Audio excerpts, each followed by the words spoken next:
우리가 흔히 이 신앙생활을 하면서 말씀에 대해서 배웁니다. 제가 여러 차례 말씀드리지만 이 말씀을 배우지만 이 말씀의 구체적인 컨텐츠가 뭔가 그 내용을 잘 알아야 돼요. 우리가 교회에서 은혜란 말을 쓰기도 하고 구원이라고 하는 말을 쓰기도 하고 죄사함이라고 하는 말을 또는 성령에 대한 체험 이런 말들을 많이 씁니다마는 그것이 구체적으로 어떤 내용을 먼저 성경에서 가리키는가, 이 성경을 경청하는 자세를 가리켜서 우리가 순종한다고 하는데 그 순종을 통해서만 우리가 이 잘못된 생각들, 뱀의 음성들, 아주 세속화된 그런 생각들을 이겨낼 수가 있게 됩니다. 하나님이 세상을 말씀으로 창조했다 그래요. 이 말씀에 대한 컨텐츠를 요한복음 1장에서 해석을 합니다. 그러니까 성경은 여러 차례 말씀드리지만 내가 해석하는 것이 아니라 성경이 먼저 해석합니다. 이 성경이 해석하는 것을 들어야 돼요. 요한복음 1장 1절에 보면 태초에 말씀이 있었고 이 말씀이 하나님인데 이 말씀이 영원하신 예수 그리스도다 이렇게 말을 합니다. 말씀으로 세상을 창조했다. 영원전부터 예수 그리스도는 하나님과 함께 계셨고 그 예수 그리스도 안에서 하나님은 세상을 창조했다. 이런 의미를 가리키는 겁니다. 그래서 우리 예수님께서 그러잖아요. 나를 떠나고서는 하나님을 알 수가 없다. 그 의미도 그래서 그렇습니다. 하나님은 말씀 안에서 살아계시고 예수 그리스도를 떠나서 역사하지 않기 때문에 그 예수 그리스도가 진리요, 생명이요, 부활이요, 길이 되는 겁니다. 이런 내용들을 우리가 잘 알아야 합니다. 그런데 우리가 신앙생활을 하다가 보면 하나님께서 크게 쓰임을 받은 사람들이 이렇게 종종 넘어지는 걸 보게 됩니다. 그런 거 보면 참 죄가 무섭구나. 내가 하나님으로부터 제사함을 받았으면 그것이 더불어 역사하는 게 거룩인데, 성화인데, 이 죄사함과 성화, 거룩한 삶, 도덕적인 삶, 이런 삶이 하나로 우리에게 구원이 오는 건데 이런 부분들을 우리가 잘못 이해하다가 보면 오히려 우리를 방종하게 하는 사람, 게으는 사람, 오히려 하나님 말씀에 거스르는 그런 사람으로 만들어 버릴 수가 있습니다. 죄가 무서운 것은 죄는 쌓입니다. 죄가 쌓여서 이것이 싹스로 나옵니다. 그래서 이 싹이 나올 때쯤 되면 사망이 돼버려요. 그러니까 우리가 이 죄라고 하는 걸 상당히 신중하게 생각해야 합니다. 이 솔로몬 잠언에 보면 14장 9절에 보면 이런 말이 나와요. 누가 미련한 사람인가? 미련한 사람을 잘라서 죄를 심상하게 여기는 사람이라고 해요. 그 죄가 아무것도 아니야. 죄라고 하는 거 아무런 진지한 게 아니야. 이런 사람을 성경에서는 미련한 사람이고, 미련한 사람을 가리켜서 성경에서는 악한 사람이라고 말을 합니다. 그러니까 우리가 죄를 알아야 돼요. 하나님 앞에서 내가 악한 사람으로 여겨지지 않으려면 내가 못 배워서 미련한 자가 되는 게 아닙니다. 오히려 우리가 신앙생활하고 말씀을 배우면서 못 배운 사람들은 더 신령해지고 지혜와 지식에서 충만해지는 게 신앙생활이에요. 내가 고집이 세다고 해서 교만한 자가 되어가지고 미련한 자가 되는 게 아닙니다. 말씀을 하찮게 여기고 내가 말씀으로부터 떠나기 시작하고 죄의 한복판에 살아가면서도 죄를 심상히 여기고 죄가 내 삶을 왕노릇하기 시작할 때부터 우리는 악한 사람이 되는 거고, 그리고 우리는 하나님께서 죄인이라고 여기는 겁니다. 그래서 이 성경은 항상 강조하는 게 이 말씀과 성령이 짝을 이루고 역사한다. 왜냐하면 여러분 말씀이 예수 그리스도고요. 성령은 그리스도의 영이에요. 그러니까 여러분 말씀 따로 가고 성령 따로 가지 않잖아요. 항상 말씀 속에서 빛으로 우리에게 비춰주시는 성령의 역사가 있는데 그것을 각성이라고 말합니다. 빛을 통해서 또는 내가 깊은 삶을 깨닫게 됩니다. 그걸 조명이라고 합니다. 그러니까 말씀 안에서 나타나는 성령의 빛, 성령의 조명, 성령의 각성이 항상 같이 역사합니다. 그래서 우리가 성경을 읽을 때, 하나님 말씀 읽을 때 늘 그 말씀 붙들고 성령을 간구하고 성령으로부터 오는 지혜와 지식을 우리가 간구하면서 살 수 있어야 합니다. 이럴 때 비로소 우리는 성령의 음성을 듣게 되는 거예요. 하나님의 음성을 듣는다라고 하는 말을 많이 쓰는데 하나님의 음성을 듣는다라고 하는 말은 바로 그겁니다. 우리가 말씀을 읽을 때 성령을 간구하면서 기도하면서 읽을 때 성령께서 오셔서 상의하고 위로해 주고 나를 변호해 주신다. 그런 이야기예요. 우리는 기도를 하게 되면 당장 이루어지지 않는 문제에 대해서 굉장히 조급해합니다.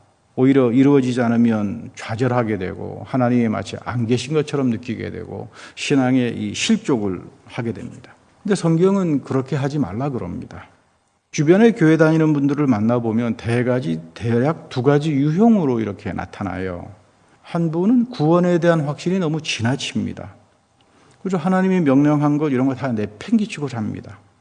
나는 구원의 확신이 있으니까, 난 이미 구원 받았으니까 뭐 예배에 꼭 갈 필요가 있느냐, 뭐 말씀대로 내가 살 필요가 있겠느냐. 그래서 나는 내가 하나님의 성전이다. 뭐 교회 그건 나 필요하지 않다. 그런데 이분들은 구원이라고 하는 게 에베소서 1장 7절에서 말씀하는 것처럼 죄 사함으로부터 온다는 것을 모릅니다.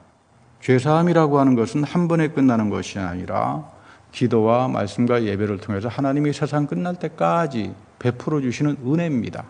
그래서 우리가 은혜라고 표현하는 거예요. 죄 사함의 은혜를 얻지 못하면 우리는 구원의 삶, 구원을 받지 못한다. 두 번째는 은혜나 말씀에는 별다른 관심이 없습니다. 일을 해야 되고 봉사를 해야 되고 선교를 해야 되고 이런 것들이 생각이 너무 지나칩니다. 그래서 내가 이런 일을 하지 않으면 하나님이 나에게 큰 어려움을 줄 것 같고 그런 강박관념에 사로잡혀서 살아갑니다. 그래서 주일날 예배 드리는 것보다는 길거리에 나가서 선교하는 것을 최우선으로 삼는 그런 분도 만나게 됩니다.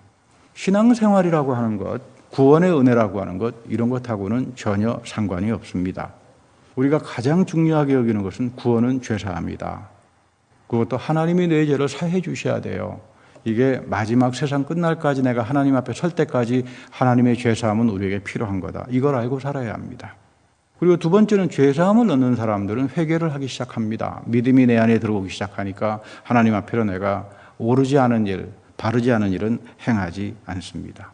이런 사람들에게 하나님은 신령한 기쁨을 주십니다. 봉사와 선교를 하나님이 알아주는 것이 아니라 이런 사람들이 오른손이 하는 일을 왼손이 모르게 합니다. 이것을 성경에서 말하는 봉사, 디아코니아라고 말합니다. 이 봉사에, 이 디아코니아에 하나님은 은밀하게 응답하시고 보응하신다.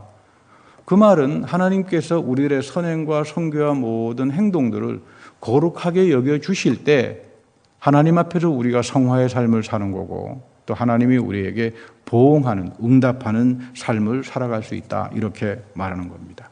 시편 16편 5절에 보면 다윗의 감사의 기도가 나와요. 이 다윗이 기도합니다. 주님은 내가 받을 유산의 몫입니다. 주님께서는 나에게 필요한 모든 복을 내려주십니다. 나의 미래는 주님이 책임져 주십니다. 다윗은 하나님의 은혜가 얼마나 신령한, 그 신령한 기쁨이 무엇인지를 안 사람이에요.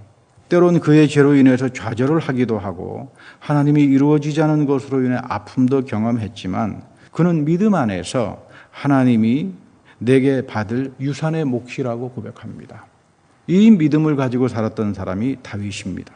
하나님이 내가 받을 유산의 몫이라고 하는 말은 하나님이 때와 철에 따라서 필요한 복으로 나의 삶을 채워주시고 나의 미래를 주님이 인도하신다라고 하는 그 신앙을 말합니다.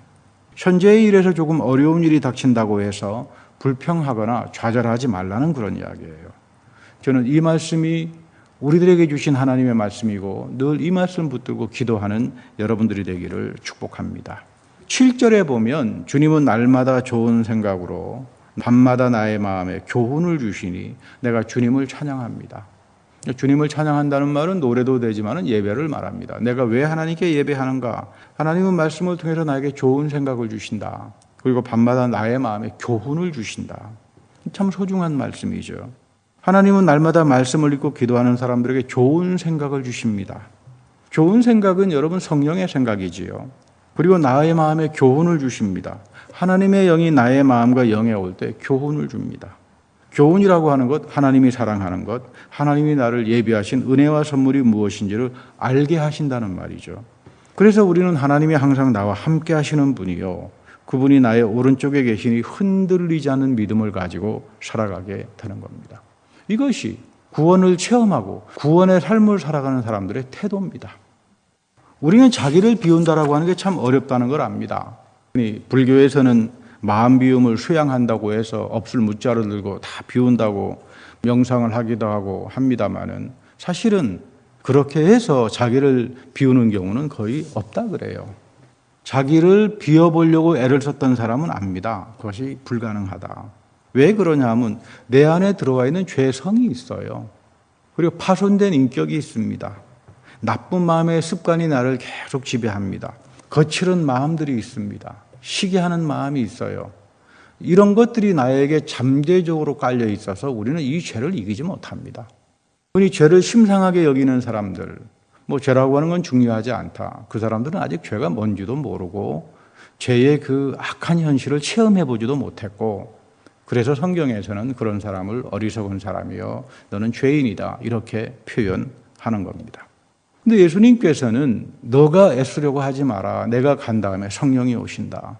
보혜사 성령이 오셔서 너희에게 가르치고 너희에게 깨닫게 하고 너희들을 각성시켜서 하나님의 위로를 얻게 할 거다. 그러니까 우리가 성령을 잘 알아야 돼요. 우리가 성령에 대해서 많은 말을 듣습니다마는 이 성령이 누군가, 성령이 어떤 일을 하는가, 또 성령이 내 안에 오시게 되면 어떤 능력들이 나타나기 시작하는가, 이런 것들을 우리가 끊임없이 말씀을 통해서 배우는 겁니다. 그래서 이 성령이 오실 때 하시는 일이 나에게 좋은 생각을 주시고 나의 마음에 교훈을 새겨주어서 하나님이 항상 나와 함께 있고 하나님이 항상 나와 더불어 동행한다라고 하는 그 믿음을 강건하게 하고 회복해 합니다. 로마서 8장 32절에 보면 바울이 이런 말을 하지요. 자기 아들을 아끼지 않으시고 우리 모두를 위하여 내주신 분이 어찌 그 아들과 함께 모든 것을 우리로 선물로 거저 주시지 않겠느냐. 참 놀라운 말씀이죠. 나의 생각, 세상적인 생각이 물려가고 성령의 생각으로, 성령의 교훈으로 내 삶을 채우기 시작하면 나는 하나님의 말씀에 의해서 다스림을 받는 사람이 됩니다. 여기에서부터 주님께서 하신 약속과 축복들이 나에게 이어지고 이루어집니다.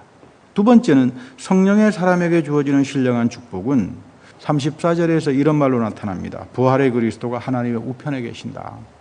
그리고 우리를 위하여 대신 간구하신다. 하나님의 우편은 세상을 다스리는 하나님의 권능을 말합니다. 하나님의 권능이 있는 곳에, 하나님의 다스림이 있는 곳에 항상 예수 그리스도가 함께 있다. 이런 뜻이에요. 그래서 우리가 연약하고 넘어질 때, 죄로 인하여 내가 탄식을 할 때, 이 죄가 나를 삼켜서 사망으로 가져가려고 할 때 그리스도가 나를 위해서 중보하고 하나님의 심판을 면제하게 하는 겁니다. 성령께서 나를 보호하게 하는 겁니다. 그래서 여러분, 교회라고 하는 것은 그리스도와 더불어 모든 것을 선물로 주시는 이 하나님을 만나기 위해서 주어지는 겁니다. 그러니까 우리가 이 교회 속에 담겨져 있는 이 말씀의 신령한 복이 무엇인지를, 그 컨텐트를 잘 깨닫고 살아가는 게 중요하죠. 특별히 인간의 생명을 유지하는 데 필요한 요소들이 있어요. 맑은 공기를 마셔야 합니다. 물도 마셔야 되고요. 먹을 것도 먹어야 되겠죠. 아무리 건강한 사람도 숨을 쉬지 못하면 죽습니다. 이런 이치는 바다의 생물에게도 마찬가지라 그래요. 바다를 보면 잔잔할 때가 있는가 하면 무섭게 파도도 치고 풍랑을 일으킬 때가 있습니다. 그런데 해양학자들이 말하는 거 보면 이렇게 사납게 치솟는 파도와 해일을 통해서 바닷속에 새로운 공기들이 들어가요. 그래서 고기들이 살 수 있게 됩니다. 만약에 풍랑이 일지 않고 바다가 그저 가만히 잠잠히 있게 되면 며칠 사이에 고기들은 다 죽어버린다 그래요.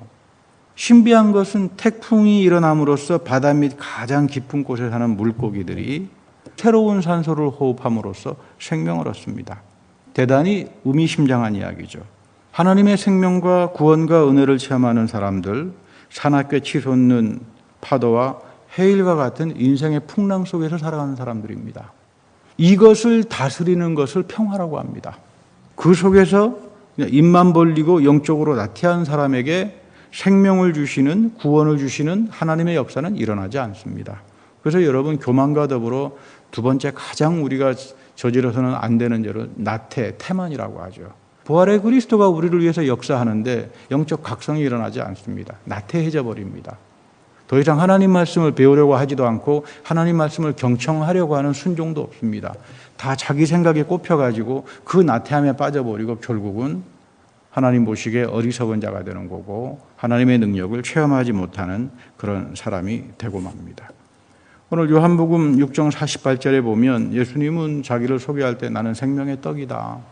생명의 구원자로 오신다. 너의 조상은 광야에서 만나를 먹었지만 다 죽었지 않았느냐. 그러나 내가 너희에게 올 때는 영원한 생명이 이어진다. 살아서 나에게 그리스도의 은혜를 입는 사람은 영원히 살 것이고 여러분들 안에 그리스도가 주시는 영원한 생명이 살아있고 죽어서 이들은 하나님 몸의 부활을 통해서 하나님 나라의 그 영원한 새 하늘과 새 땅의 상속자로서 시민으로서 살아가게 될 거다. 그래서 사실은 우리가 이런 은혜를 경험하기 위해서는 가장 소중하게 여기는 게 말씀입니다. 그 하나님 말씀이 하나는 예수 그리스도의 영원한 말씀이 있고 그 영원한 말씀으로 예수님이 성령을 통해서 오는 말씀이 설교요 성만찬입니다. 그래서 설교를 여러분 듣는 말씀이라고 하고 성만찬은 보는 말씀이라고 하죠. 그래서 사도 바울도 그런 말 합니다. 너희 세상 사람들이 볼 때는 어리석어 보일런지 모르지만 하나님은 설교를 통해서 사람들을 구원해낸다. 그래서 여러분들 이 살아있는 하나님 말씀을 사모하고 내가 그 말씀 붙들고 살아가는 사람들에게 구원에 담겨져 있는 말씀에 담겨져 있는 신령한 복들이 시작이 되는 거죠. 우리가 이 말씀과 성령을 떠나는 삶을 살면 안 됩니다. 어느 동부에 아주 그 열띤 논쟁이 일어난 적이 있었어요. 한 수년 전입니다만 제가 그 교회 강사로 갔다가 저도 그 논쟁에 휘말려서 참 힘들었어요. 이 교회 안에 돈도 많고 명성도 자자한 장로님 한 분이 골프를 좋아합니다. 그래서 주일날 가서 골프를 쳐요. 그런데 뭐 골프를 치는 거 가지고 뭐라고 하겠습니까마는 교회에 와서도 예배 시간마다 친교 시간마다 틈만 나면 몸을 이상하게 비틀고 골프공 때리는 신용을 자꾸 합니다. 그런데 이 담임 목사님도 보통 분이 아니에요. 대단한 분이시거든요. 뭐 주일마다 주일 범하고 여행 가고 골프 치면은 하나님의 직통 심판이 온다. 그렇게 난리를 칩니다. 그러다가 결국 아침 이슬비가 내린 날 장로님이 공 때리러 갔다가 날벼락을 맞았어요. 그러면 여기에서 그냥 끝나야 되는데 이게 큰 시험에 들어요. 수많은 사람들, 교회 다니는 사람들이 목사님 찾아와서 난리를 칩니다. 아니, 김일성도 천수를 누리고 살았고 문선명은 감기 한 번 안 걸리고 살았다고 그러고 엘리자베스 테일러는 9번인지 10번인지 아무튼 결혼하고도 큰 소리 치고 잘만 사는데 우리 장로님 골프 조금 쳤기로서니 하나님 너무하지 않느냐. 그러고는 저보고 와서 해결을 하라 그러니 뭐 제가 그 해결이 되겠습니까? 그래서 제가 할 말이 없어가지고 이렇게 이야기했던 걸로 기억납니다. 그냥 그 장로님 살아있는 것만으로 해도 감사하게 생각하세요. 그거 진짜 즉사했으면 어떻게 할 뻔했습니까? 근데 저는 한 가지 이상한 걸 느끼는 게 왜 사람들은 자기에게 어떤 안 좋은 일이 나타나면 상관도 없는 문선명이 김일성, 엘리자베스 테일러를 갖다 놓고는 얼버무니고 합리화를 하는가? 여러분 신앙이라고 하는 건 자기 개인의 구체적이고 인격적인 거거든요. 내가 하나님 앞에서 은혜 받았던 거, 내가 하나님 앞에서 잘못했던 거, 내가 하나님 앞에서 심판을 당하면서도 회복되고 기쁨과 은혜를 누리며 살았던 이런 것들이 나와 하나님 사이에 인격적으로 중요한 거지. 그래서 여러분 믿음의 관계라고 하는 건 인격적인 관계잖아요. 나하고는 상관없는 엘리자베스 테일러가 나와야 되고 뭐 히틀러가 나와야 되고 여러분 이거 가지고 얼버무리지 말아야 합니다. 우리가 여러 차례 알아야 되는 게 하나님 말씀은 구체적인 거예요. 인격적인 거예요. 그래서 콘텐츠를 알아야 돼요. 구원, 구체적으로 성경에서 구원을 뭐라고 이야기하는가? 죄사함, 어떻게 하면 내가 죄사함을 받을 수 있는가? 이 내용들을 치고 들어가기 위해서 우리가 하나님 말씀을 읽는 겁니다. 똑같은 말씀을 읽어도 말씀의 세계는 굉장히 깊은 거예요. 성령께서 말씀을 사모하는 사람들에게 찾아와서 같은 말이라도 그 말 속에 담겨지는 신비한 내용들을 항상 새롭게 만들어줍니다. 이거를 가리켜서 우리가 일루미네이션이라고 이야기하죠. 조명시킨다.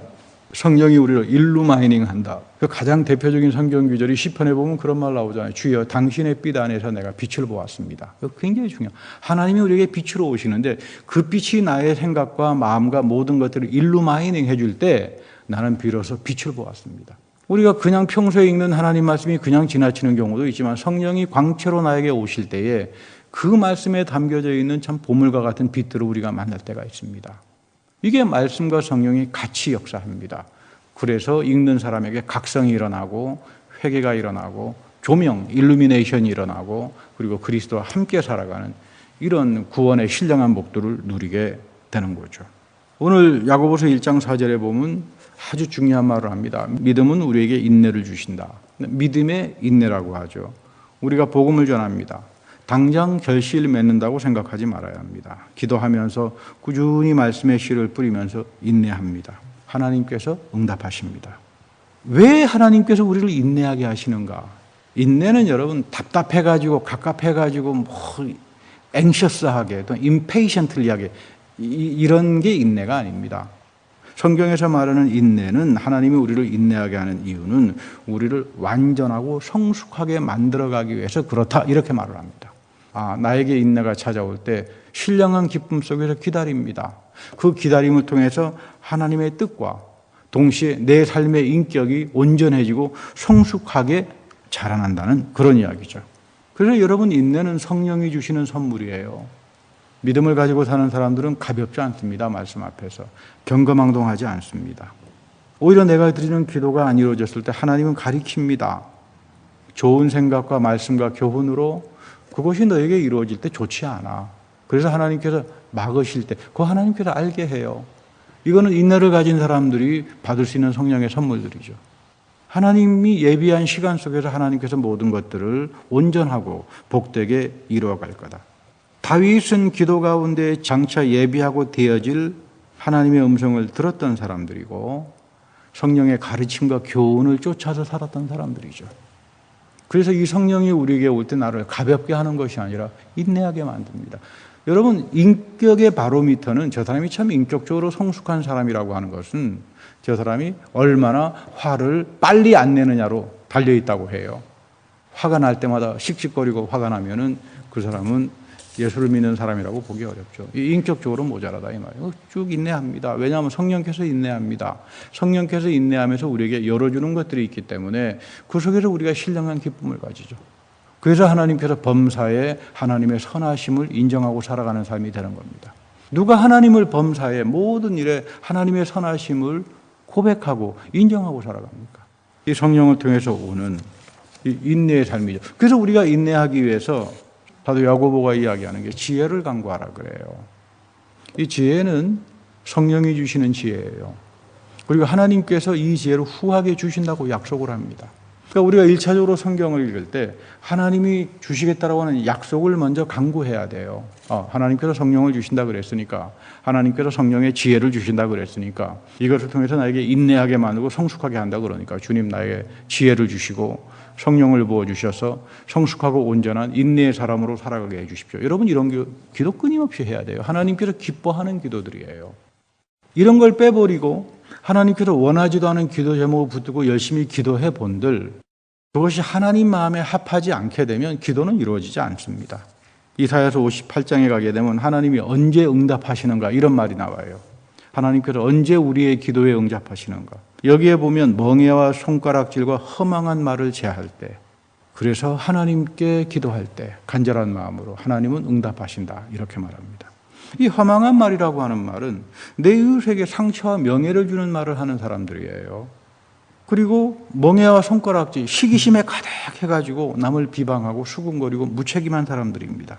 이런 걸 가리켜서 성경은 허탄하고 허망한 수군거림인데 하나님이 가장 싫어합니다. 우리가 이런 속에 살아가면서 하나님께 기도한들, 이런 죄악의 현실 속에 살아가면서 하나님께 간구한들, 하나님께서 끄떡도 안 한다는 이야기죠. 그거 죄하게 합니다. 나의 입이 정결해질 때이고 내 병든 심령을 고쳐야 합니다. 내 마음에 죄사함이 올 때를 사모해야 되고 하나님의 영이 나에게 오셔서 말씀을 사모하게 합니다. 이 말씀에 우리가 그 빛으로 비춰질 때 치유가 일어나고 죄사함의 은총을 입고 살아가고 하나님이 내 마음에 신령한 생각과 좋은 교훈으로 인도하게 됩니다. 이것이 여러분들을 위해 마련한 말씀의 복들입니다. 우리가 신앙생활하면서 항상 하나님 앞에서 이 말씀 안에 담겨져 있는 신령한 복을 기도를 통해서 얻고 또 그것을 통해서 우리가 하나님 앞에서 하나님 마음에 합한 자로 살아가는 여러분들이 되기를 축복합니다. 다 같이 기도하겠습니다. 사랑의 하나님, 오늘 우리가 이 말씀을 통해서 예수 그리스도가 영원하신 말씀으로 우리에게 오시며 또한 설교와 성만찬을 통해서 하나님께서 우리에게 오시는 이유는 내 안에 좋은 생각을 심어주시고 나를 항상 좋은 교훈으로 인도하심을 깨닫기 때문입니다. 항상 하나님이 주시는 은혜의 빛을 사모하게 하시고 우리가 늘 주님 앞에서 부정한 입술들과 정결하지 않은 생각들을 제하게 하시며 늘 성령으로 내 영이, 내 생각이, 내 마음이 채워지어서 하나님으로부터 응답받는, 하나님으로부터 귀하게 쓰임받는 주님의 백성들이 다 되게 하여 주옵소서. 우리 구주 예수님의 이름으로 기도합니다. 아멘.